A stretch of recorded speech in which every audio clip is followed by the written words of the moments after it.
Hello, my name is Eliza DeVries. We've been talking back and forth now for a few months.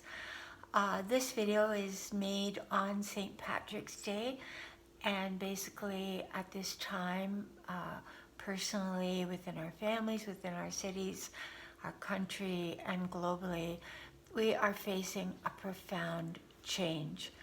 We have been talking astrologically about the Pluto conjunction with Saturn, which was predicted by many astrologers in the last few years and took place on January 12th, which is actually when we became aware of the coronavirus. This was when the first information on it was leaking out, when our country actually had the first warning signs about it.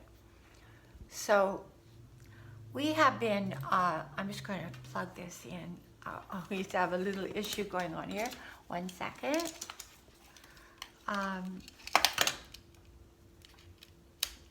There we go. So we have been dealing with this Saturn-Pluto conjunction, and will be dealing with it throughout the year off and on. But what has exacerbated it and blown it up out of proportion has been the Jupiter coming up to conjunct Pluto, and the Mars, all of these planets being in Capricorn, coming up to sit right on top of Pluto. So I today did not want to go basically astrologically. I wanted to draw cards and see what is the situation as this video is taking place. And the card I got for today is of these two faces, one face looking up at the other face, a distance apart from each other, kind of where we are right now. And my friend Michelle commented that it's like the Great Divide of the separation between these two people. It's quite interesting. But also you can feel the vibration, you can feel. And when I looked at this card, I felt that the one phase, which was lower vibration level, could be the virus, and the other phase, higher up, could be the vibration of a being who is holding the faith, holding themselves in a state of higher expression, higher aspiration. And I really would suggest right now you check in daily for the information you need, and then turn it off and stop. Because if you're focusing non-stop on the virus, you're going to that vibration of the virus, and you don't need to do that. So fill yourself up with whatever you need to know about what's going on today. What are the messages in your neighborhood? What are the how is it rising? What's going on? Just the basic overview, and then turn it off and don't watch it anymore. Do something beautiful. Create something of beauty. Help somebody in need. Go to a place of profound relief, release. Be easy on yourself. Have a break. Because what I feel is going on right now, and I'd written some notes down here, is that basically we have this very brightly vibrating inner world of our spirit, and we have mostly been distracted by life, living in the outer world, all our focus going on all the distractions outside of us. And so what's happening is, as the vibration on earth is raising, we are bringing our inner world fully and completely into our outer world. As that vibration comes through our system, through our physical body, our emotional body, our mental thoughts, everything's coming to the surface. Every fear, even illness, repressed anger, frustration, and so at this time, the more that we can take a time out to connect with our inner world and flood ourselves with the light of our own being, and feel the beauty of that permeating every cell in our body, the more this process will be speeded up and the easier it will be for you. It's almost like a baptism by fire, because the spiritual energy is like a fire energy. And in Tarot, the cards of fire are representing spirit.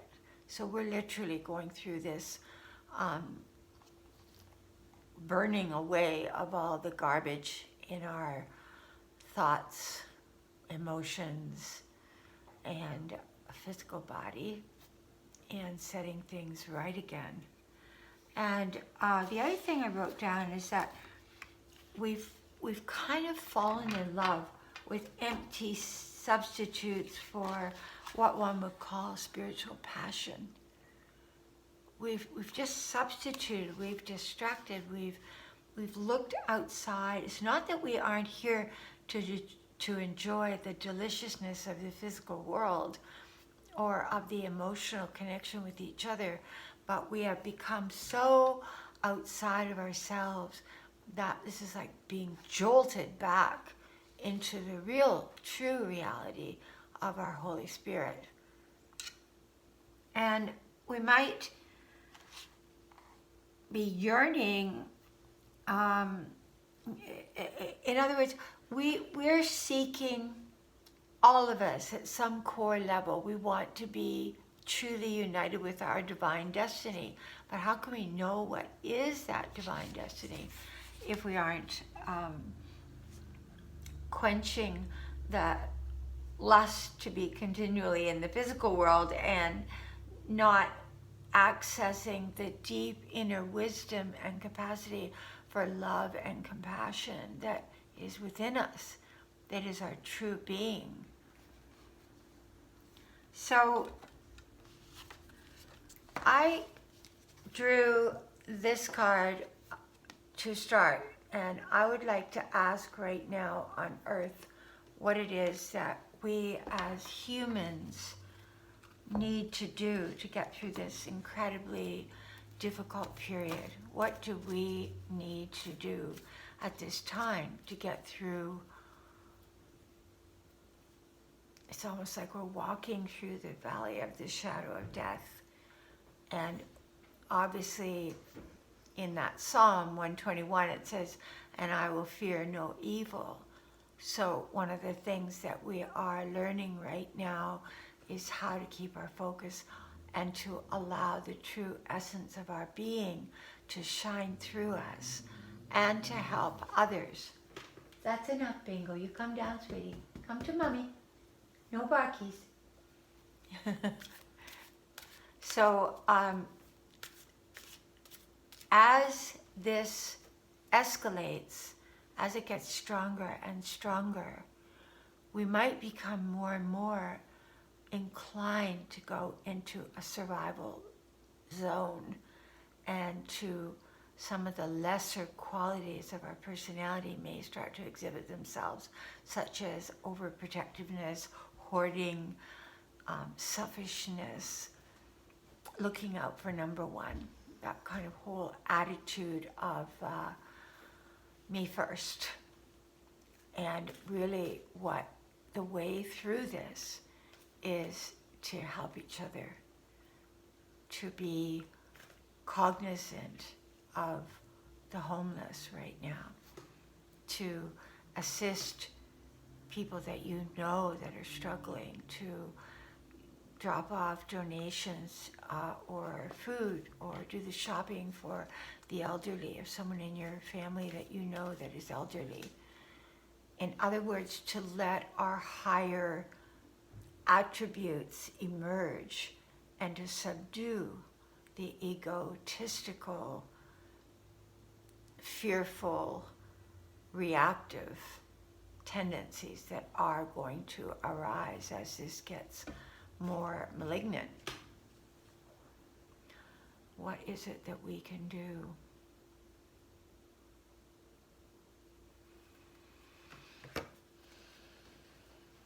This is the beautiful, beautiful card of what we can do. The one set of hands is holding to the self and healing the self and acknowledging the shadow within the self and lovingly releasing it.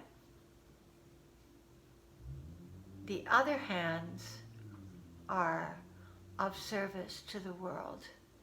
The other hands are filled with passionate desire to make a difference. This person has got like a wound on the head, so they are going through something intense, something suffering. But they're taking their hands, they're even imaginary hands from the spirit realm, as they're taking their hands to help others in whatever way they can to give to others right now. They are being assisted in their giving by the divine realms. So the beautiful part of this is they are, the more they're giving, the more they're assisted in their giving, and the easier their path will be. And I was thinking of different saints and different beings during times of pandemics or plagues or rough patches. And I was thinking, for example, in Gone with the Wind and Scarlett O'Hara's mother, who went out and ministered to the poor and to the sick. And she did end up herself contracting the illness and dying. So her path was service, giving, and then because she was of such a holy nature, she left. She just left herself. The second path of giving that I was thinking of was of St. Luke, in the bottom of the hold of a ship when one of the worst plagues was taking place in Greece. And he was on the ship and they warned him not to go down. I think I shared a little bit of this before, but he did descend into the hulk of the ship, and he actually tended, he being a physician, he tended to every single person there that was just in rags and dying, and brought the ship back, brought them back to life, not even knowing what a great healer he was, just doing it as a doctor, not realizing the power of his light. A third thing I thought of was Mother Teresa, who had been living in Calcutta in a nunnery for 11 years and had wanted to leave and wanted to go out and start her own charitable way of living. She said, why should I be in this nunnery all cushy with food and bed and able to be looked after by all the other nuns? I want to leave. I want to go out on the streets of Calcutta and I want to help those that have nothing, especially the children. So she walked out onto the streets of Calcutta all by herself. And Calcutta was teeming with thousands and thousands of people, and they made fun of her because she was Catholic, they were Hindu or Muslim, and she picked up the very first baby and she tried to get food for it, and she walked around and walked around and she was exhausted. She finally found a place where they gave her a little bit of milk and they let her lie on the floor, and slowly, for 2 full years, she was completely alone and doing this, looking after, picking up the children, and finally somebody offered a little space in an empty building they had, and then she, after 2 years, I think 2 other nuns joined her, and they were alone for another couple of years. And then slowly she built this amazing group of nuns that went worldwide. And there was somebody that could have caught any disease on earth, this little tiny woman, and she ended up living well into her late 80s, 89 I think she was, with a heart condition, still helping right up to her last day. And so I thought, we can do that. We have that in us to do heroic things. This is a time of calling forth the saint within, the heroic, compassionate being of humility. Seisha, that's enough. Thank you. And we can find this part within ourselves. Today I stopped in the street. There's one lady I know there that's been homeless, and it's just, she's my age. So she really touches the depths of my heart. And I'm trying to help her get into this one place that takes the elderly and homeless elderly. Anyway, this lady's legs are just pure black and all swollen. And it's just so sad, her life. And she's cold, and you know, there are people helping her. I'm not the only one helping her, people helping her, and we're slowly getting her into this mission, but it's taken a while. But I'm just saying, if you look around you, and I'm not no saint, but just that's in my face, so you got to do something, right? Look around you. Look for people going through similar circumstances to what I'm describing here. Or go and find out where you can help. So yes, you isolate. Yes, you don't go into large crowds of 100 or 50. But at the same time, if you're shining the pure light of God from within your soul, nothing will touch you. You are then a radiator of light. I'm not suggesting you do this if you're in a compromised situation yourself with your immune system, but I am saying that the light of God, when it floods through you, nothing can touch you. Nothing. And there's so many people needing help right now. So then I was thinking, okay, so what can we do? We got this wonderful card of taking care of ourselves while we're taking care of others, and while we're taking care of others, God assisting us, the God force, to help others even more. What is coming up over this next week? What do we have to face in ourselves to help us get through this? What do we have to face in ourselves?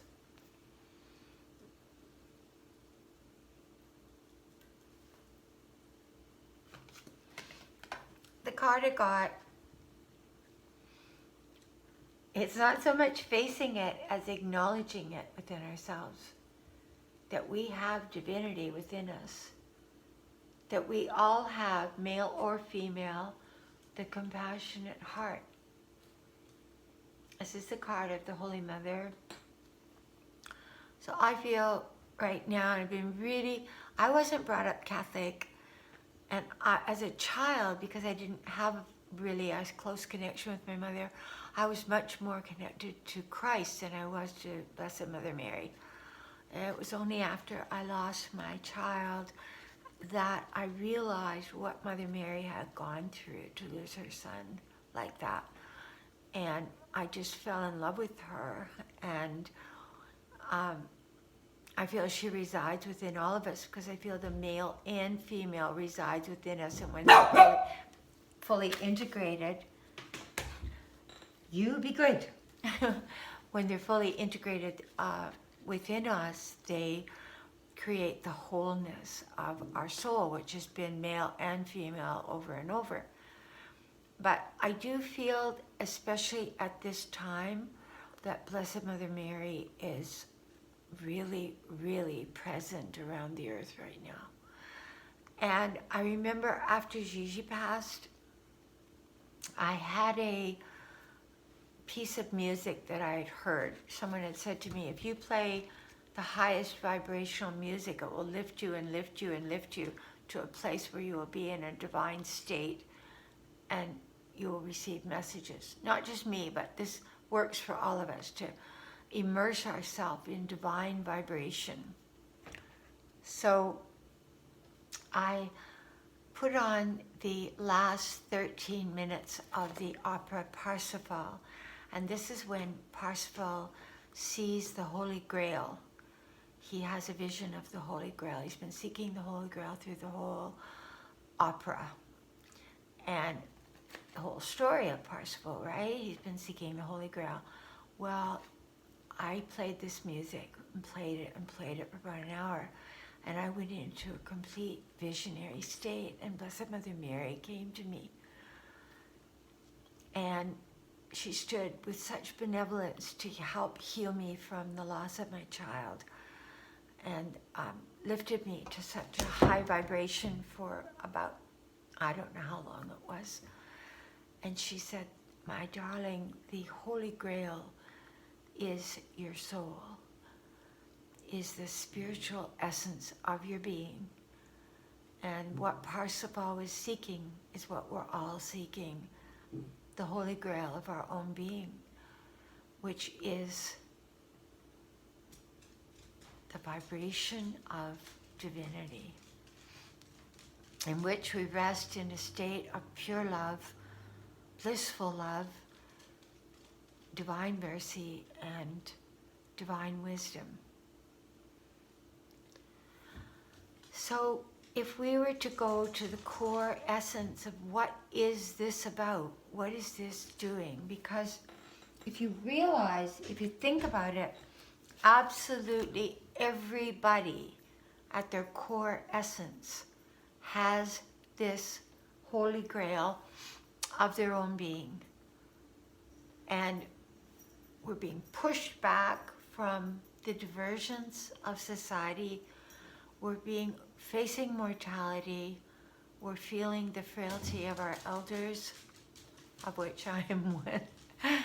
And we are knowing that things will never be the same as they were.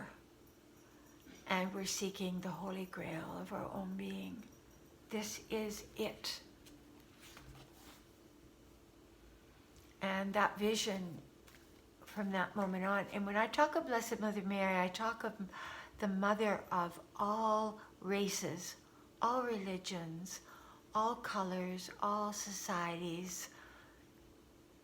The mother of Mother Earth, the creative force herself, the essence of creation, the divine feminine.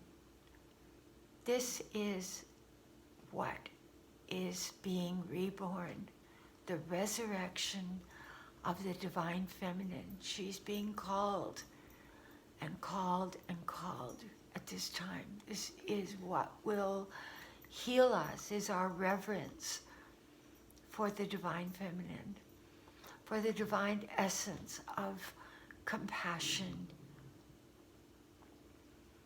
and compassion for our blessed earth, a healing of our earth so that we as a group of species of humanity and the creatures can survive this. So if you were to ask me what is the core reason that we are going through this at this time, it is to find this within ourselves. Look how peaceful she is, how sweet, how strong, how powerful, how clear. So I think the reason I'm doing this video today is because we are going to have some of the baser parts of our nature emerge as we become more and more in the fear zones. And please remember to go to this zone of compassion for your fellow man, and to realize that, as we said a year ago, when somebody asked me what the Saturn-Pluto conjunction will be about, my answer was unity. What would the next presidential election be about? Unity. What is the coronavirus about? Unity. Oneness.